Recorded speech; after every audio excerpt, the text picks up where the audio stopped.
Hey everybody, welcome to my channel. Today I have a watercolor painting using just a few little watercolor drops, and this is a really easy technique to have fun with. So I'm just putting down some pigment color there from my meiliang watercolor set. I will leave links below to everything in the description. You can hit show more and see all of the things there. And then I'm just taking some clear water on my paintbrush. I think this is like a number 6 round. And then I'm just sort of dragging out that dot of color to form the petals. And it's a super simple technique. If you feel a little intimidated about painting flowers, just put some dots down and use some clear water. Couldn't be easier. And this is on watercolor paper, of course. And yeah, now I'm dropping in some more color, so it's a wet on wet technique, and then I'm allowing that to flow just a little bit, dragging that out a little bit more.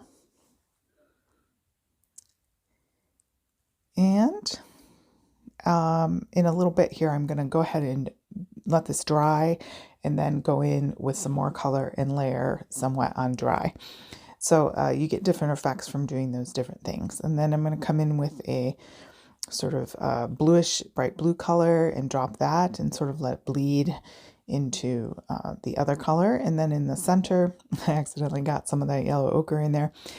And in the center, I'm adding that yellow ochre and then some olive sap green type for the stem and leaves.